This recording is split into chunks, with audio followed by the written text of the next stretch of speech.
Shalom jemaat. Hari ini kita memperingati Jumat Agung di mana Tuhan Yesus rela mati di kayu salib untuk menebus semua dosa dan kesalahan kita. Mari kita ingat kembali dan mensyukuri betapa besar kasih-Nya dengan menaikkan puji-pujian kita pada pagi hari ini. Mari datang untuk sujud menyembah Dia karena hanya Tuhan Yesus yang layak untuk disembah dan ditinggikan.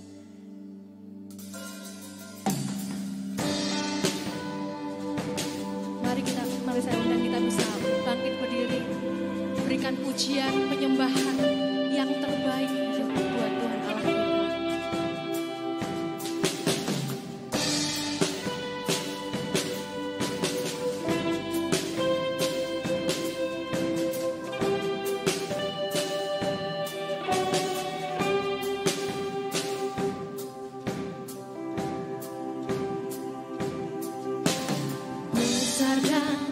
Ajaiblah karya-Mu,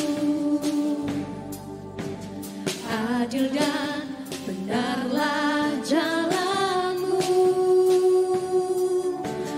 Raja segala bangsa yang maha kuasa, mulia nama-Mu.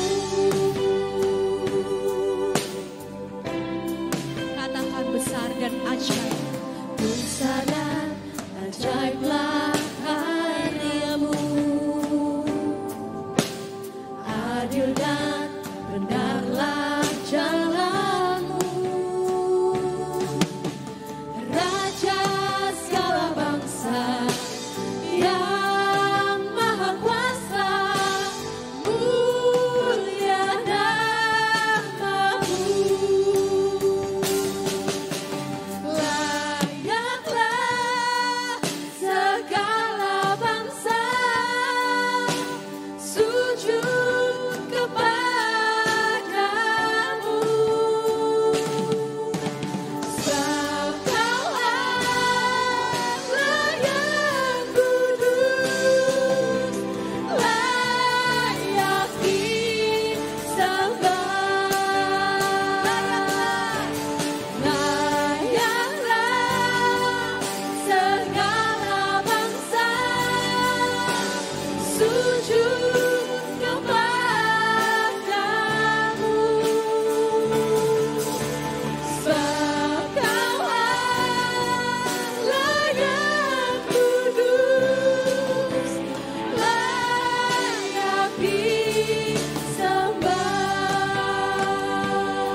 Ajaiblah karya-Mu,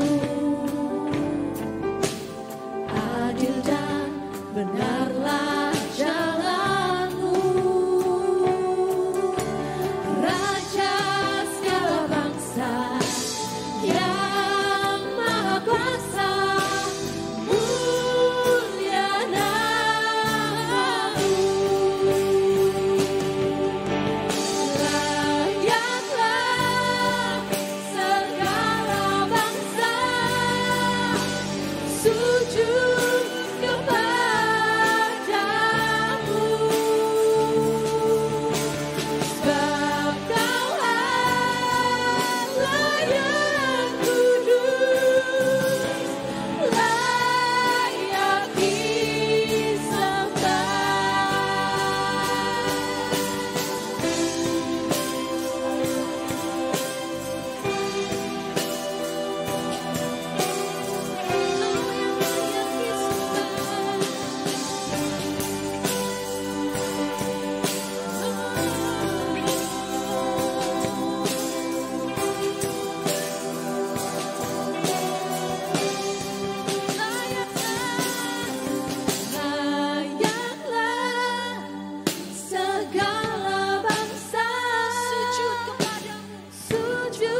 Setiap dosa kami.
Tuhan, terima kasih Tuhan.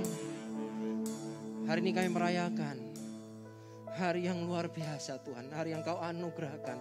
Momen yang Engkau lakukan, kami memperingati momen yang Kau lakukan 2000 tahun yang lalu. Engkau memberikan dirimu untuk mati, menebus setiap dosa-dosa kami ya Tuhan. Hari ini Tuhan, jamah setiap kami tanpa terkecuali. Buat kami Tuhan, yang sebelumnya hati kami sedang menyimpang atau hati kami sedang menjauh. Pada pagi hari ini Tuhan, biar kasih-Mu, biar hadirat-Mu melingkupi setiap kami tanpa terkecuali. Peluk dan dekap setiap kami dengan kasih-Mu ya Tuhan. Dan sadarkan setiap kami betapa Tuhan mencintai dan mengasihi hidup kami. Terima kasih Tuhan, dan sebentar firman-Mu dibagikan. Urapi setiap kami. Berikan kami hikmat, wahyu dan pengertian. Supaya kami Tuhan mengenal kebenaran. Karena kebenaran yang akan mengubahkan hidup kami. Terima kasih Tuhan, di dalam nama Tuhan Yesus. Dan yang siap menerima kebenaran firman Tuhan sama katakan amin, amin, amin. Silakan duduk. Kita berikan apresiasi dulu kepada teman-teman yang melayani pada pagi hari ini. Mereka melayani dengan luar biasa. Saya sangat diberkati dengan praise and worship mereka. Dan terima kasih juga teman-teman dari multimedia yang di belakang layar. Dan saya menyapa Jemaat JKM Mawar Sharon, selamat pagi. Kita merayakan Jumat Agung pada pagi hari ini. Dan disebut juga Good Friday, Jumat yang baik. Tapi juga Worst Friday, Jumat yang buruk, terutama bagi si iblis. Setan berpikir bahwa setelah Yesus mati di kayu salib maka dia menang dan selesai dia menang. Setan iblis tidak pernah tahu. Ternyata justru melalui kematian Yesus itulah kemenangan yang sesungguhnya. Dan hari ini kita akan belajar sama-sama. Saya berdoa ini akan menambah kita untuk makin pengen dekat sama Tuhan. Kita makin sadar bahwa kita butuh Tuhan. Ya, sadar bahwa kita ini sangat amat butuh Tuhan. Bukan Tuhan yang butuh kita, tapi kita yang butuh Tuhan. Yesaya pasal 59 ayat 1 sampai 2 dikatakan begini. Sesungguhnya tangan Tuhan tidak kurang panjang untuk menyelamatkan. Dan pendengarannya tidak kurang tajam untuk mendengar. Ayat yang kedua. Tetapi yang merupakan pemisah antara kamu dan Allahmu ialah segala kejahatanmu. Dan yang membuat dia menyembunyikan diri terhadap kamu sehingga ia tidak mendengar ialah segala dosamu. Jadi yang membuat hubungan kita terpisah antara Allah dan manusia adalah kejahatan kita, ketidaktaatan kita, dosa kita. Dosa itu bukan sekedar sebuah kejahatan. Dosa itu juga artinya hamartia atau terjadi penyimpangan. Nyimpang, tidak tepat pada sasaran. Jadi segala sesuatu yang tidak tepat pada sasarannya itu dosa. Jadi yang memisahkan hubungan antara Allah dengan manusia adalah dosa. Dimulai dari Adam dan Hawa. Manusia pertama jatuh dalam dosa. Di awal kita lihat bagaimana di kitab Kejadian bagaimana harmonisnya. Betapa intimnya hubungan antara Allah dengan manusia. Betapa intimnya, betapa dekatnya. Tapi karena ketidaktaatan. Tapi karena dosa. Pada akhirnya Adam dan Hawa harus pergi dari Taman Eden. Dan jangan pikir cuma mereka ini hanya dipisahkan. Hanya mereka dikeluarkan ya, dari Taman Eden. Sebenarnya nggak cuma itu. Tapi ada yang lebih esensial lagi. Adam dan Hawa kehilangan. Apa itu? Mereka kehilangan hubungan dengan Tuhan. Karena Allah adalah kudus. Dan ketika mereka berbuat dosa. Ini kekudusan dengan dosa nggak bisa ketemu Bapak Ibu. Ada pisah. Ada jurang. Itulah kenapa Yohanes 3:16 berkata begitu besar kasih Allah akan dunia ini yang mengaruniakan putranya yang tunggal. Supaya kepadanya yang percaya kepadanya tidak binasa. Melainkan beroleh kehidupan yang kekal. Itu ide Bapa di surga bagaimana dia merindukan ada hubungan yang dipulihkan antara Tuhan dengan kita. Dia rindunya apa sih? Tuhan tuh rindunya apa sih? Bapak kita tuh rindunya apa? Bapak kita pengen dekat sama kita. Tapi permasalahannya adalah apakah kita pengen dekat dengan Bapa kita di surga? Apakah kita pengen dekat dengan Yesus Kristus Tuhan? Yesusnya kepengen dekat. Sangat pingin. Tapi terkadang kita yang gak pingin. Tuhan tidak pernah jauh. Tapi kitalah yang menjauh. Tuhan gak pernah meninggalkan. Tapi seringkali kita yang meninggalkan. Tuhan tidak pernah melupakan. Tapi kita yang seringkali melupakan Dia. Terutama di saat kondisi kita nyaman, di saat kondisi kita baik. Seringkali kita melupakan Tuhan. Tapi Tuhan tidak pernah melupakan kita sedetik pun. Bahkan kalau ada rambut yang jatuh, dia hitung, artinya dia begitu care. Dia begitu peduli, dia tidak pernah melupakan perbuatan tangannya. Sekarang kita belajar kitab Kejadian pasal 3. Kejadian pasal 3 ayat 1. Manusia jatuh dalam dosa, adapun ular ialah yang paling cerdik dari segala binatang di darat yang dijadikan oleh Tuhan Allah. Ular itu berkata kepada perempuan itu, tentulah Allah berfirman, semua pohon dalam taman ini jangan kau makan buahnya. Berikutnya. Lalu saat perempuan itu kepada ular itu, buah pohon-pohonan dalam taman ini boleh kami makan, tetapi tentang buah pohon yang ada di tengah-tengah taman, Allah berfirman, jangan kau makan. Ataupun raba buah itu nanti kau mati. Ingat bahwa dosa itu nikmat. Tidak ada dosa yang tidak nikmat. Semua dosa nikmat. Bahkan kalau saya pernah ya waktu kecil ya. Tapi kan saya udah bertobat sekarang. Gak pernah melakukan itu lagi. Dulu mungkin manjat pohonnya orang gitu. Ngambil buahnya orang tetangga sebelah gitu. Ya. Rasanya apa? Wah gak ketahuan. Manjat pohon. Ngambil buah orang. Terus orangnya lagi di dalam. Gak ketahuan. Rasanya apa? Deg-degan, adrenalinnya naik ya kan. Begitu dapat, cabut, pergi cepat, makan buahnya rasanya. Rasanya kok memang yang curian rasanya enak. Ya. Dosa itu nikmat. Makanya firman Tuhan katakan jangan kamu raba. Tuhan sudah pesan sama Adam dan Hawa, jangan kamu raba. Ya. Ketika kita mulai mendekat, otomatis kita pasti tergoda. Berikutnya yuk. Lalu apa yang terjadi? Tetapi ular itu berkata pada perempuan itu, sekali-kali kamu tidak akan mati. Tetapi Allah mengetahui bahwa pada waktu kamu makannya, matamu akan terbuka. Dan kamu akan menjadi seperti Allah, tahu tentang yang baik dan jahat. Berikutnya. Perempuan itu melihat bahwa buah pohon itu baik untuk dimakan dan sedap kelihatannya. Lagi pula pohon itu menarik hati. Karena memberi pengertian, lalu ia mengambil dari buahnya dan dimakannya juga, diberikannya juga kepada suami yang bersama-sama dengan dia dan suaminya pun memakannya. Berikutnya. Maka terbukalah mata mereka berdua dan mereka tahu bahwa mereka telanjang. Lalu mereka menyemat daun pohon ara dan buat cawat. Berikutnya. Ayat 8. Ketika mereka mendengar bunyi langkah Tuhan Allah yang berjalan-jalan dalam taman itu pada waktu hari sejuk. Dikatakan bersembunyilah manusia seringkali. Ketika kita habis melakukan dosa. Saya nggak tahu kita punya ikatan dosa terhadap apa. Masing-masing kita punya namanya kecenderungan dosa atau iniquity. Punya dosa kecenderungan. Semua kita mungkin ada beberapa di antara kita yang mungkin punya ikatan-ikatan tertentu. Orang lain nggak tahu. Tapi Anda tahu persis bahwa Anda sedang terikat. Nobody knows, nggak ada orang tahu. Ya, nggak ada orang tahu. Tapi biasanya ketika kita habis melakukan sesuatu yang salah, habis melakukan sesuatu yang keliru, apa yang kita biasa lakukan di depan Tuhan? Kita bersembunyi. Setiap kita mau masuk dalam hadirat Tuhan, seakan-akan kita tertolak. Pernah merasakan begitu? Aduh, aku layak gak ya dia? Aduh, aku bisa melakukan dosa. Apakah aku masih layak? Apakah Tuhan masih terima saya?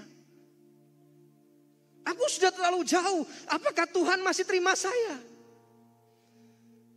Saya belajar dari Daud. Menurut saya ini orang hidupnya luar biasa. Kalau kita melihat bagaimana setelah Daud ditegur oleh Nabi Nathan. Daud mengucapkan satu kalimat yang membuat saya ini orang luar biasa. Tuhan jangan ambil rohmu daripadaku. Ketakutannya Daud. Bukan ketika dia harus menerima sebuah konsekuensi. Ketakutan Daud cuma satu, Tuhan, aku gak mau jauh daripadamu. Tuhan, jangan tinggalkan aku. Karena aku gak bisa hidup tanpa Engkau. Ini habis melakukan dosa, ditegur. Dan hatinya berkata, jangan kau ambil rohmu daripadaku. Wow. Tuhan merindukan untuk memeluk anak-anaknya. Kalau kita lihat bagaimana anak bungsu itu pulang. Yang pertama berlari adalah bukan anak bungsu. Yang berlari adalah bapaknya. Yang firman Tuhan katakan, dan tiap sore bapaknya memandang jauh. Kenapa kalau memandang jauh? Kalau anak yang bungsu pulang. Dan ketika si anak bungsunya pulang, yang dilakukan bapaknya adalah dia berlari, dia gak peduli ini orang bau babi, orang ini habis berzina di pelacuran, dia gak peduli ini bekas apa ngapain, dia gak peduli. Dia lari dan dia peluk, dipakaikan jubahnya, dipakaikan kasutnya, dikembalikan cincin meterainya, otoritasnya. Bukankah kita demikian juga dengan Tuhan? Kalau kita pada pagi hari ini kita berkata, Tuhan aku sudah jauh daripadamu. Dan pada pagi hari ini Tuhan aku memutuskan, Tuhan aku mau berlari kepadamu. I'm so tired, aku sudah lelah. Mungkin saatnya kita rest. Tidak ada tempat istirahat yang terbaik selain hadirat Tuhan Bapak Ibu. Kita boleh mungkin pergi ke mall atau ke pegunungan atau ke pantai untuk beristirahat. Tapi tetap tempat istirahat yang paling baik adalah di dalam hadirat Tuhan pertama-tama. Kita ketemu Tuhan. Karena Tuhan sumber segala sesuatunya. Kejadian 3 ayat 9 dikatakan, tetapi Tuhan Allah memanggil manusia itu dan berfirman kepadanya, di manakah engkau?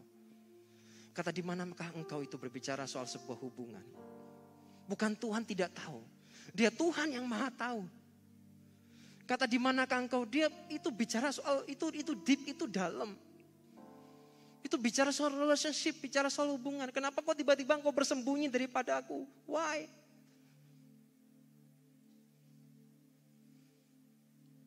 Menarik. Tuhan merindukan. Makanya kekristenan itu bicara soal hubungan. Bukan sekedar kegiatan. Atau sekedar rutinitas. Kemarin minggu lalu kita belajar bahwa segala sesuatu yang kita lakukan dengan kesadaran dan memiliki pengertian akan memiliki dampak yang besar. Kalau kita sadar, kenapa kita beribadah, kenapa kita berdoa, kenapa kita baca firman. Saya percaya dampak buat kehidupan kita akan dahsyat. Kenapa hubungan dengan Tuhan begitu penting. Kalau kita sadar dan kita punya pengertian, maka hidup kita akan berdampak dan menghasilkan buah. Roma 6 ayat 23. Dikatakan sebab upah dosa ialah maut. Tetapi karunia Allah ialah hidup yang kekal dalam Kristus Yesus Tuhan kita. Jadi apapun dosanya. Dalam Tuhan tidak ada dosa kecil, dosa besar. Tidak ada. Tapi seringkali kita menghakimi dosa orang lain. Ya. Karena kita merasa bahwa dosa kita lebih kecil sepertinya. Kecil secara konsekuensinya. Ya. Yang membedakan kan konsekuensi. Tapi firman Tuhan katakan upah dosa ialah maut. Konsekuensinya pasti berbeda. Iya. Semua yang kita kerjakan itu ada konsekuensinya. Kesalahan kecil dengan kesalahan besar tentunya yang membedakan adalah konsekuensinya. Tapi di depan Tuhan, upah dosa ialah maut. Yang membedakan kita satu sama lain adalah jenis dosa yang dilakukan. Tapi lucunya seringkali kita saling menghakimi orang lain. Lihat orang itu begini, lihat itu di media sosial begini, lihat itu gosipnya dia begini. Tanpa kita pernah berkaca loh, kita sendiri begitu kok. Kita juga punya salah, kita juga punya dosa. Yang bedakan itu cuma jenis dosa. Tapi upahnya sama aja. Saya bersyukur Tuhan itu gak cuma sekedar mainnya law atau hukum gitu. Kalau cuma main law, main hukum, ujung-ujungnya apa? Bisa berakhir dengan kekejaman loh. Ya. Tapi saya bersyukur selain law juga ada yang namanya kasih karunia atau grace. Kasih karunia itu pasti sesuatu. Pemberian yang sebetulnya kita tidak layak untuk menerima. Dan juga bukan karena usaha yang kita lakukan. Tapi kita diberikan. Bayangkan. Harusnya nanti saya akan memberikan cuplikan video tentang The Passion of the Christ. Setiap kali saya melihat itu. Air mata saya selalu gak bisa tahan. Saya sering berkata, Tuhan harusnya aku. Ketika dicambuk Tuhan harusnya itu aku. Bukan kau. Karena Tuhan tidak melakukan dosa apapun. Tapi saya yang berdosa. Tapi kenapa engkau yang dicambuk? Harusnya aku yang disalib. Tapi kenapa engkau yang disalib? Bukankah itu karena saya? Anda sadar gak? Anda sudah ditebus oleh darah yang mahal. Tapi kenapa terkadang membuat hidup kita jadi serampangan, jadi ngawur. Gak ada perubahan apapun. Berarti Anda belum bisa menyadari bahwa ini grace. Suatu kasih karunia yang diberikan Tuhan. Kita gak layak untuk menerima. Tapi Tuhan kasih. Apa itu? Keselamatan dan pengampunan. Mungkin kita bisa berkorban untuk orang yang kita cintai. Tapi Yesus berkorban untuk setiap orang. Bahkan teruntuk mereka yang sebenarnya tidak layak untuk cintai. Siapa mereka? Mereka yang mengkhianatinya. Mereka yang menyangkal dia. Mereka yang meninggalkan dia. Mereka yang meludahi dia. Mereka yang menelanjangi dia. Tapi Yesus memilih untuk tetap mati di kayu salib. Dia berani korban. Kalau kita mungkin berkorban untuk orang yang kita kasih dan cintai, kita bisa lakukan itu. Kita berkorban untuk istri, berkorban untuk anak. Ya kita bisa lakukan itu karena kita sayang. Kita cinta sama mereka. Pertanyaannya, bagaimana kita harus berkorban untuk orang yang tidak kita kenal? Bahkan mungkin ini adalah orang yang paling menyakiti hidup kita. Apakah kita masih mau berkorban buat dia? Contoh sederhananya apa? Pengampunan. Mau gak mengampuni orang yang sebenarnya tidak layak untuk kita ampuni? Karena Yesus pun melakukannya sama. Kita gak layak untuk diampuni. Tapi Tuhan memilih untuk tetap mati. Untuk mengampuni dan menebus dosa kita semua. Maka dari itu, jangan membenci orang yang Tuhan cintai. Dan cintailah orang yang Tuhan cintai. Jangan membenci orang yang Tuhan cintai. Semua kita dicintai Tuhan. Semua kita disayang sama Tuhan. Jadi jangan pernah untuk membenci mereka. Tapi cintailah orang. Karena Tuhan juga mencintai mereka. Dan saya ingin cerita sebentar. Bagaimana usaha manusia untuk memperoleh keselamatan. Yang pertama, perbuatan baik. Orang berpikir saya berbuat baik supaya hidup saya selamat. Really? Bagaimana dengan kebenaran firman Tuhan? Titus pasal 3 ayat 5 dikatakan pada waktu itu Dia atau Yesus telah menyelamatkan kita. Bukan apa? Karena perbuatan baik yang telah kita lakukan. Jadi kalau Anda berpikir, kenapa saya berbuat baik supaya saya selamat? Oh my. Kita ini diselamatkan Tuhan bukan karena perbuatan baik kita. Cuma sekarang kita berpikir, perbuatan baik sama perbuatan tidak baik kita banyak mana yang kita lakukan. Bagaimana kalau perbuatan tidak baik kita jauh lebih banyak daripada perbuatan baik kita. Kalau hitung-hitungannya perbuatan, pasti gak selamat Bapak Ibu. Karena kita ini masih hidup dalam daging. Kita mudah jatuh, kita mudah tergoda. Itulah mengapa kita butuh Tuhan. Orang berpikir bahwa saya suatu kali tanya orang, jadi orang Kristen tuh murahan ya. Kenapa? Hanya terima Yesus, hidupnya diselamatkan. Saya ngomong dengan dia, justru betapa berharganya kita di hadapan Tuhan. Dan karena Tuhan tahu manusia tidak dapat menebus dirinya sendiri, maka dia rela turun dari surga turun ke dunia untuk mati, untuk menebus dosa setiap kita. Karena sungguh terlalu berharganya manusia, bukan karena murahan, justru begitu berharganya kita. Jadi bukan karena perbuatan. Terus usaha untuk manusia untuk memperoleh keselamatan bagaimana? Ada juga karena hikmat. Dia berpikir kalau saya pintar, kalau saya cerdas, ya kalau punya pendidikan tinggi, saya bisa selamat. Really? Roma pasal 3 ayat 10-11. Seperti ada tertulis, tidak ada yang benar. Seorang pun tidak. Tidak ada seorang pun yang berakal budi, tidak ada seorang pun yang mencari Allah. benar. Ya. Tidak ada seorang pun yang berakal budi, kata firman. Ya. Tidak seorang pun yang mencari Allah. Jadi hikmat dan pendidikan ternyata juga tidak bisa menyelamatkan.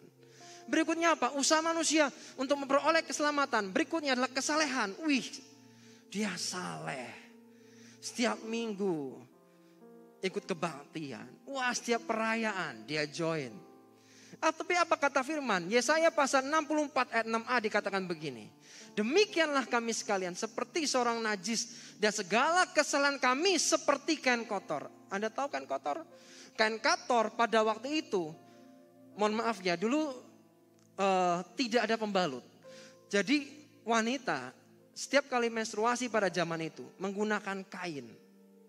Nah, di sini digambarkan segala kesalehan itu digambarkan sebagai kain kotor. Anda bisa bayangkan itu? Anda berpikir Anda bangga, Anda saleh? No. Karena Tuhan pedulikan bukan kesalahan kita, tapi bagaimana hubungan kita dengan Tuhan, itu jauh lebih penting. Berikutnya apa lagi? Ini dia yang kebanyakan. Usaha manusia untuk memperoleh keselamatan adalah dengan dia beragama. Oh, apa begitu? Roma pasal 3:20 dikatakan begini. Sebab tidak seorang pun yang dapat dibenarkan di depan Allah oleh karena melakukan hukum Taurat. Karena justru oleh hukum Taurat orang mengenal dosa. Anda berpikir dengan beragama saja Anda bisa selamat? Oh tidak. Kristen tidak menyelamatkan. Tapi Yesus yang menyelamatkan. Hubungan kita dengan Tuhan itu yang menyelamatkan. Bukan masalah Anda tahu Yesus, oh saya tahu Yesus. Yang di luar juga tahu Yesus. Tapi pertanyaan berikutnya adalah, apakah Anda mengenal Yesus yang punya surga? Itu pertanyaan lebih dalam. Bukan sekedar tahu, tapi kenal siapa Yesus yang punya surga. Jangan sampai kita besok pulang, ketok-ketok, Tuhan ini aku. Ya kita cuma kenal tahu. Oh saya tahu Yesus, kenal enggak? Enggak. Mari kita mengenal Tuhan. Memiliki kerinduan. Yesaya pasal 53. Ayat 5. But he was wounded for our transgression. He was bruised for our iniquity. The chastisement of our peace was upon him. And with his stripes we are healed. Dikatakan bahwa dia itu sudah menebus. Bahkan saya pakai itu ada kata iniquity. Ada kecenderungan dosa. Bagian kita cuma satu. Supaya kita lepas, kita merdeka dari iniquity kita. Dari dosa kecenderungan kita, dari penyimpangan kita bagaimana. Miliki hubungan dengan Tuhan. Ketika kita mendekat kepada Tuhan, kita akan otomatis menjauhi dosa. Ketika kita menjauh dari Tuhan, kita sedang mendekati dosa. Next. Ini versi TPT. The Passion Translation agak berbeda sedikit. But it was because of our rebellious deeds that he was pierced, and because of our sins that he was crushed. He endured the punishment that made us completely whole. In this wounding we found our healing. Tetapi itu karena perbuatan pemberontakan kita. Sehingga dia ditusuk. Dan karena dosa-dosa kita itulah dia dihancurkan. Dia menanggung hukuman yang membuat kita benar-benar utuh. Dan dalam lukanya kami menemukan kesembuhan kami. Jadi apapun mungkin Bapak, Ibu, Saudara yang mungkin sedang ibadah online. Atau Anda yang datang ibadah di tempat ini, di CKM Marsan pada pagi hari ini. Kalau Anda tahu Anda mungkin punya trauma di masa lalu. Anda punya luka lama di masa lalu. Saya percaya untuk itulah Tuhan datang ke dunia ini. Supaya yang luka itu mengalami kesembuhan. Engkau mungkin sebagai pribadi yang sudah terlalu banyak cacatnya, mungkin bukan secara fisik, mungkin terlalu banyak kekurangan dan cacatnya. Tapi untuk itulah dia datang untuk menjadikan kita utuh kembali. Terus bagaimana akhir dari hidup saya? Apakah saya bisa menerima keselamatan? Yohanes 14 ayat 6. Kata Yesus kepadanya, akulah jalan dan kebenaran dan hidup. Tidak ada seorang pun yang datang pada Bapa kalau tidak melalui aku. Sudah jelas ada 3. Dialah jalan, kebenaran, hidup. Tanpa dia, tidak satu pun akan datang pada Bapa. Kemudian 1 Petrus 3, saya mau cepat. Sudah mau selesai. Sebab juga Kristus telah mati sekali untuk segala dosa kita. Ia yang benar untuk orang-orang yang tidak benar. Supaya ia membawa kita pada Allah. Ia yang telah dibunuh dalam keadaannya sebagai manusia. Tetapi yang telah dibangkitkan menurut roh. Saya bersyukur satu hal. Yesus Kristus menebus dosa kita. Bahkan ketika kita dalam kondisi berdosa pun, dia sudah care. Dia sudah baik. Dia menebus dosa kita. Bukan menebus kita di saat kondisi kita sudah baik. Oh tidak. Justru di dalam kondisi kita yang dalam kondisi yang jahat. Dalam kondisi di mana kita hidup dalam kegelapan. Kita hidup di mana kita tidak mengenal kebenaran. Ketika kita dalam hidup dalam dosa, Yesus datang. Dia tebus kita. Kalau kita sebagai manusia logikanya adalah saya akan nebus dia kalau dia sudah ada kemajuan, ada perkembangan, dia mulai baik, saya akan nebus dia. Itu manusia. Tapi Yesus enggak. Yesus menebus kita ketika kita masih dalam kondisi kita berdosa. Pertanyaan saya hari ini, Anda sadar enggak betapa Tuhan sayang, betapa Tuhan cinta dengan kita semua?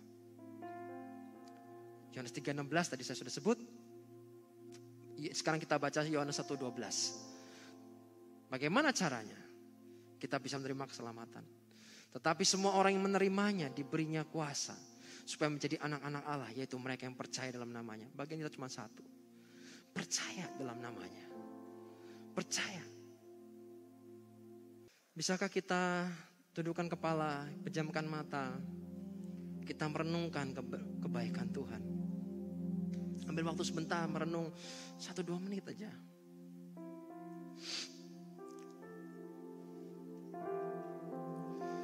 Bukankah yang harus dicambuk itu kita?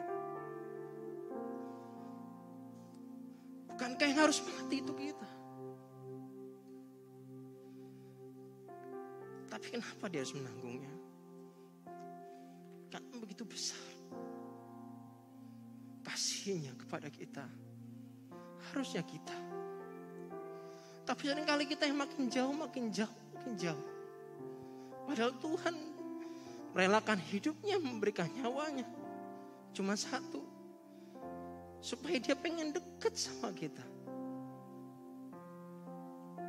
Ada hubungan yang dipulihkan antara kita dengan dia. Mungkin Anda pernah dibully. Anda pernah dipermalukan. Yesus pun pernah dipermalukan. Bahkan ditelanjangi.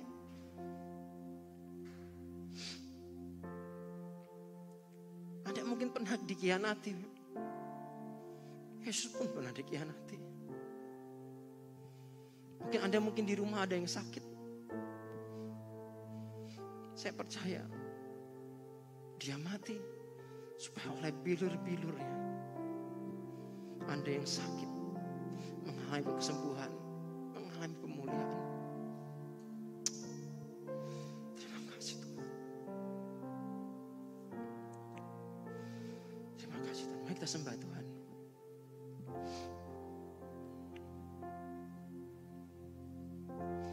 You are my strength when I am weak. You are the treasure that I see. You are my all in all. Seeking you as a precious jewel, Lord, to give up I'd be a fool. You are my all in all. Jesus,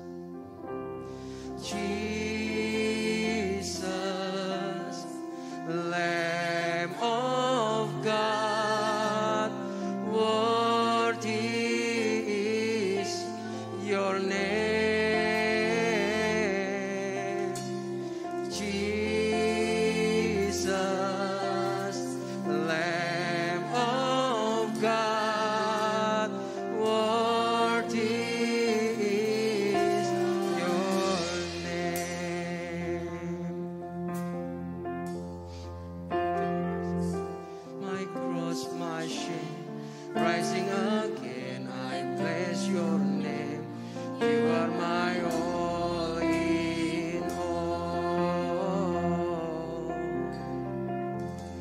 When I fall down, you pick me up.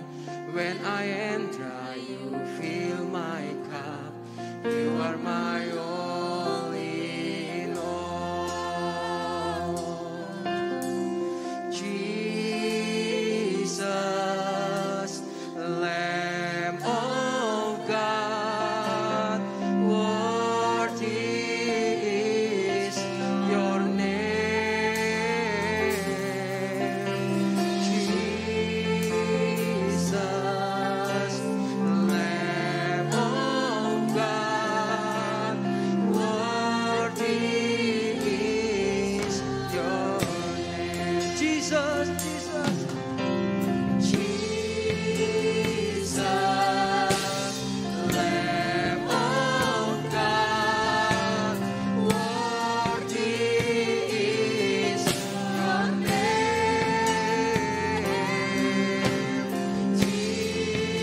Jesus, Lamb of God, worthy is your name. Jesus. Jesus, Lamb of God, worthy is your name. Jesus, Lamb of God, worthy is your name. Pejamkan mata, saya ingin bertanya kepada Bapak Ibu Saudara semuanya. Pejamkan matamu, fokus ke Tuhan. Dan mari belajar jujur. Saya percaya kejujuran kita di hadapan Tuhan merupakan awal dari pemulihan. Kalau engkau merasa begini, Tuhan, aku sudah jauh daripadamu. Aku bahkan gak punya kerinduan lagi. Bahkan untuk berdoa pun aku gak punya kerinduan. Bahkan untuk baca firman pun aku gak punya kerinduan. Firman Tuhan mengatakan ada teguran untuk salah satu jemaat di kitab Wahyu.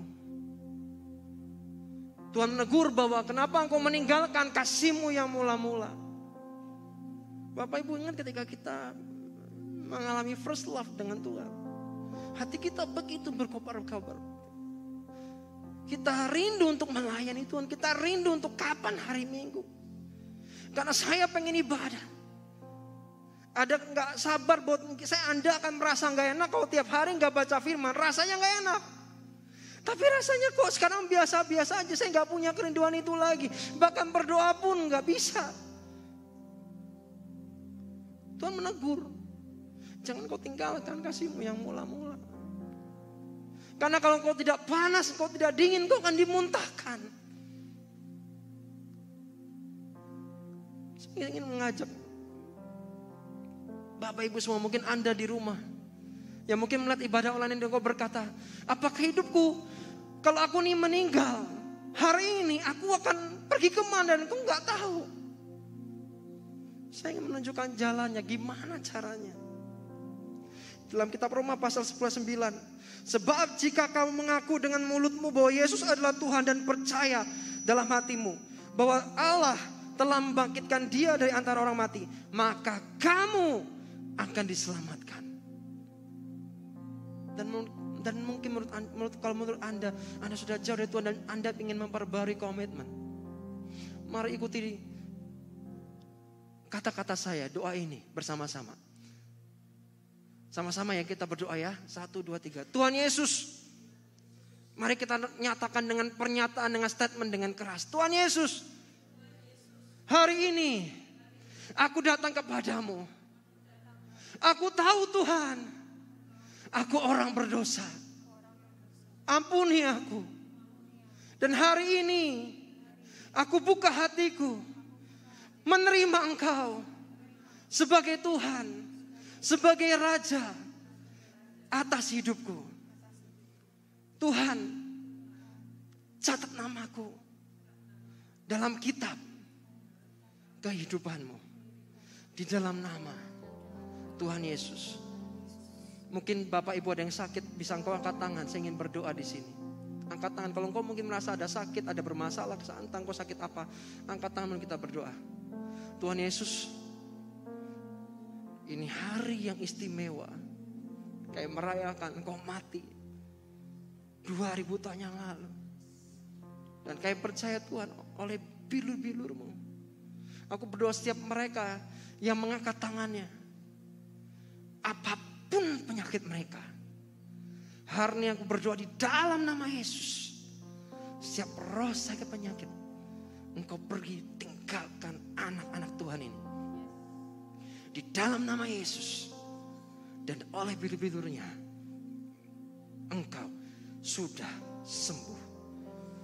Terima kasih Tuhan, terima kasih Tuhan. Terima kasih Tuhan. Tuhan, hamba sudah selesai menyampaikan pesan-Mu. Dan hamba percaya Tuhan belum selesai dalam setiap kehidupan kami. Tuhan, aku berdoa biar setiap kami mulai dari pagi ini punya kerinduan yang pengen makin dekat dengan Tuhan. Terima kasih, ikut sisi, ikut ibadah atau apapun bukan karena sebuah keterpaksaan, tapi karena sebuah kerinduan. Terima kasih Tuhan. Mari terima berkat Tuhan.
Biar berkat kasih Allah Bapa, anugerah yang besar dari Yesus Kristus Tuhan, dan penyertaan dan persekutuan dengan Roh Kudus makin intim, makin manis menyertai kami Tuhan hingga pada kesudahannya. Di dalam nama Tuhan Yesus, dan yang sudah menerima berkat Tuhan sama katakan amin.